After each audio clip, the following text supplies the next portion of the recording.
नमस्कार मंडळी, स्वागत आहे आपलं घरगुती रेसिपी मराठीमध्ये, जिथे आपल्याला घरगुती पद्धतीच्या सर्व रेसिपीज पाहायला मिळतील। आणि सर्वांना नवीन वर्षाच्या खूप खूप शुभेच्छा। आता नवीन वर्षावर आपण मार्गशीर्ष असल्यामुळे नॉनव्हेज खात नसावे, बहुतेक लोक खातच नाहीत, नॉनव्हेज पाळतात। तर त्यामुळे आपण अशी धमाकेदार अशी रेसिपी बनवणार आहे जी नॉनव्हेज नंतर सर्वांना आवडती आहे, प्रिय आहे सर्वांच्या। तर ही रेसिपी फक्त तुमच्यासाठी आहे जे मार्गशीर्ष महिन्यात नॉनव्हेज खात नाही आहेत। तर त्यांच्यासाठी आपण आज मस्त अशी पावभाजी बनवणार आहोत। काही वेळातच म्हणजे झटपट अशी आपली पावभाजी तयार होते आणि खूपच टेस्टी लागते। तर त्यासाठी आपण एका कुकरमध्ये काय केलेलं आहे, 1 चमचा आपण तेल घातलेलं आहे, 1 चमचा बटर घातलेलं आहे। ते चांगले विरघळल्यावर त्यामध्ये 2 मोठे कांदे बारीक चिरून घातलेत। त्यानंतर आपण आपल्याकडे ज्या भाज्या असतील त्या सर्व घालून घ्यायच्या आहेत ह्याच्यामध्ये। तर मी वटाणा घातला आहे, फ्लॉवर घातला आहे, टोमॅटो घातलेला आहे, बीट घातलेला आहे। इतक्याच भाज्या माझ्याकडे शिल्लक होत्या आणि बटाटे मी वेगळे उकडून ठेवलेले आहेत, त्यामुळे ह्यामध्ये मी बटाटा घालत नाही आहे। तर हे सर्व छान असं मिक्स करून घ्यायचं आणि त्यामध्ये मी अर्धा तांब्या पाणी घातले, म्हणजे जास्त पाणीही व्हायला नको आपल्याला, पातळ नको आहे आपल्याला जास्त पावभाजी। त्यामुळे मी अर्धा तांब्या पाणी घालून आता छान असं शिजवून घेतलेलं आहे, 3 शिट्ट्या करून घेतलेल्या आहेत। आता बघा कुकरमध्ये अजिबात पाणी शिल्लक राहत नाही, यामध्ये आपल्याला हवं असेल तर आपण नंतर गरम करून पाणी यामध्ये घालू शकतोय। आता मी 3 बटाटे उकडले होते ते सुद्धा यामध्ये घालून घेते आणि ना चांगले बारीक करून घेते मॅशरने। छान असं ना बारीक करून घ्यायचं, म्हणजे गरम गरम आहे तोपर्यंतच बारीक होतं छान असं, नंतर मग थंड झाल्यानंतर एवढं बारीक होत नाही। सगळ्या भाज्या आपण व्यवस्थित अशा बारीक करून घेतल्यानंतरच मग आपण याला छान अशी फोडणी करून घ्यायची। तर आता हे बीट घातल्यामुळे ना छान असा कलरसुद्धा आपल्या पावभाजीला आलेला आहे। आता मी एका पॅनमध्ये 2 चमचे तेल घेतले आणि 1 मोठा चमचा बटर घालून घेतलेला आहे। चांगलं गरम झाल्यानंतर यामध्ये आले लसणाची पेस्ट घातली, 1 ते 1.5 चमचा आपण आले लसणाची पेस्ट घालायचे आणि हे आले लसूण आहे ना छान असं लालसर कलर येईपर्यंत भाजून घ्यायचं आहे, नाहीतर मग लसणाचा वास आपल्या पूर्ण पावभाजीला येतो। तर ही पेस्ट आपण छान अशी आधी भाजून घेऊया। पेस्ट अशी आपली छान अशी भाजली जाते। आता आपण काय करणार आहोत की 2 ते 3 मोठे कांदे बारीक चिरून घ्यायचे आहेत, 2 टोमॅटो बारीक चिरून ठेवायचे आहेत आणि ढोबळी मिरची आहे ती सुद्धा एक आपण बारीक चिरून ठेवायची आहे तोपर्यंत। आता बघा मी कांदा घालते, लसूण आपला चांगला लालसर झालेला आहे, गोल्डन ब्राऊन कलर आलेला आहे त्याला। तर आता आपण यामध्ये कांदा घालून घेऊया, कांदासुद्धा बारीक चिरलेलाच घालायचा आहे। कांदा चांगला परतवून घेऊया, कांद्याला सुद्धा चांगला गोल्डन कलर येईपर्यंत परतवायचा आहे आणि मग त्यानंतरच आपण बाकीच्या वस्तू त्यामध्ये घालणार आहोत भाज्या। आता कांदासुद्धा चांगला परतवलेला आहे, नंतर आपण ढोबळी मिरची घालूया, म्हणजे कांदा आणि ढोबळी मिरची दोन्हीही चांगल्या भाजल्या जातील। आणि आता छान असं मिक्स करून घेऊया आणि ह्या दोन्हीही गोष्टी चांगल्या भाजेपर्यंत आपण थांबायचं आहे। त्यानंतर आपण यामध्ये 2 बारीक चिरलेले टोमॅटो घालून घ्यायचे आहेत। टोमॅटो घातल्यानंतर छान असं मिक्स करून घ्यायचं आहे। कांदा टोमॅटो सर्व आधी एकत्र करून घेऊया।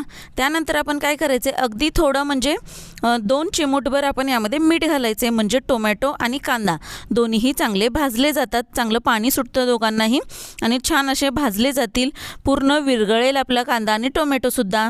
तर आता आपण झाकून ठेवल्यानंतर छान असं त्याला पाणी सुटतं आणि चांगला शिजतोसुद्धा तो आतल्या आतमध्ये। आता बघा छान असा आपला कांदा टोमॅटो शिजलेला आहे। आता आपण यामध्ये ना मसाले घालून घ्यायचे आहेत।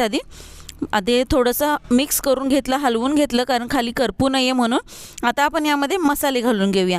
तर पहिल्यांदा आपण थोडीशी हळद घालायची आहे, अर्धा चमचा लाल तिखट तुम्ही किती तिखट खाते त्यानुसार घाला, मी इथे 2 चमचे घातले। नंतर थोडंसं जिरे पावडर घातले, धने पावडर 1-1.5 चमचा घातली आहे। त्यानंतर आपण पावभाजी मसाला 2 चमचे घालायचे आहे। पावभाजी मसाला जास्त घातल्यामुळे खूप छान अशी टेस्ट येते आपल्या या भाजीला आणि पावभाजी मसाल्याशिवाय भाजीला टेस्ट अजिबात येणार नाही, खूप भन्नाट टेस्ट येते या पावभाजी मसाल्यामुळे। आता थोडंसं पाणी घालूया आणि छान असं मिक्स करून घेऊया, म्हणजे ना अजून छान असं हे मिक्स मसाले यामध्ये शिजले जातील चांगले। आता मी 1 वाटी घातलं होतं, पण अजून मी 2 वाट्या पाणी घालणार आहे आणि झाकून ठेवणार आणि छान असं शिजू देणार आहे। मस्त अशी ना याची ग्रेव्ही तयार होणार आहे।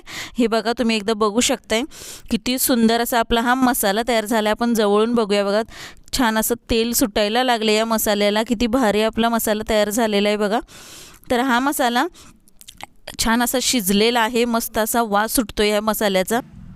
आता आपण ना यामध्ये मसाले घालून आपली भाजी घालून घ्यायची आहे.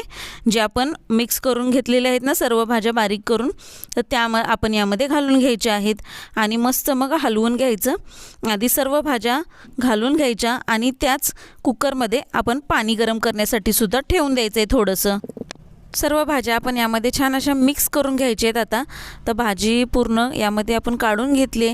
आता छान अशी ना मिक्स करून घेऊया, घोटून घेऊया थोडंसं, म्हणजे जो मसाला आपण केला आहे तो मसाला आणि भाजी सर्व एकजीव होतील आणि छान असं ना मस्त असं टेक्स्चर येईल त्याचं. बघा किती सुंदर असा कलर पण आलेला आहे. आता मी कुकरमध्ये पाणी गरम करण्यासाठी ठेवलं आहे. अगदी एक ग्लासभर पाणी ठेवायचं, जास्तही पातळ करायची नाही भाजी. मी ग्लासभर पाणी ठेवलेलं आहे, त्यातलं जितकं लागेल तेवढंच आपण घ्यायचं आहे पाणी. आणि आता मी मीठ घालून घेते. पाणी घालण्याआधी मीठ घातले आणि हा गरम मसाला घातलेला आहे 1 चमचाभर आणि छान असं हे मिक्स करून घेतलं आहे बघा. आणि आता आपण जेवढं लागेल तेवढंच पाणी यामध्ये घालायचं, म्हणजे जास्त पातळ नाही करायची भाजी, घट्टच असावी. मस्त अशी भाजीचा कलर बघा, खूप सुंदर असा आपल्या भाजीचा कलरसुद्धा आलेला आहे. सर्व आपण मिक्स करून घेऊया आधी. छान अशी भाजी ना मिक्स करून घ्यायची आणि त्यानंतर मग आपण काय करायचं आहे, यामध्ये झाकण ठेवायचं आहे आणि तिला जरा 5 मिनटं शिजू द्यायची आहे. छान अशी भाजी आपली तयार झालेली आहे. वरून कोथिंबीर घालायची आणि झाकण ठेवून आपली भाजी उतरवून घ्यायची गॅसवरून. आता आपण पाव तयार करून घेऊया. आता मी तवा घेतलेला आहे, चपातीचा तवा, त्यामध्ये बटर घातले, थोडंसं त्यामध्ये पावभाजी मसाला घातलेला आहे आणि थोडी कोथिंबीर घालायची चिरलेली आणि हे मिक्स करून घ्यायचं. छान असं बघा मिक्स केलेलं आहे. आणि आता जी आपण भाजी बनवली आहे पावभाजीची, ती यामध्ये 2 चमचे भाजी घालून घ्यायची आणि तीसुद्धा अशी छान अशी मिक्स करायची आणि पूर्ण तव्यात पसरवून घेतली आहे बघा. मी पसरवून घेते सगळीकडे. आणि जे आपण पाव आणलेत त्याचे 2-2 भाग करून घ्यायचे. पावाला मधून कट करून अशा प्रकारे 2 भाग करायचे आणि त्या भाजीवर हे आपले पाव ठेवून द्यायचे आहेत. आणि पाव ठेवल्यानंतर बघा अशा प्रकारे दोन्ही बाजूने मस्त असे आपले पाव भाजून घ्यायचे आणि आपले मस्त आपण भाजीसोबत पाव खाण्यासाठी आपले रेडी झालेले आहेत. त्याला दोन्ही साईडने बटर लावायचं थोडं आणि मस्त असे ना भाजून घ्यायचे आणि छान अशी आपली पावभाजी मस्तपैकी पावभाजी रेडी झालेली आहे. व्हिडिओ आवडल्यास लाईक, शेअर, सबस्क्राईब करायला अजिबात विसरू नका. आणि व्हिडिओ आवडला का नाही ते सुद्धा मला कमेंट करून सांगा. आणि या नवीन वर्षावर तुम्ही ही रेसिपी नक्की ट्राय करा. थँक्यू.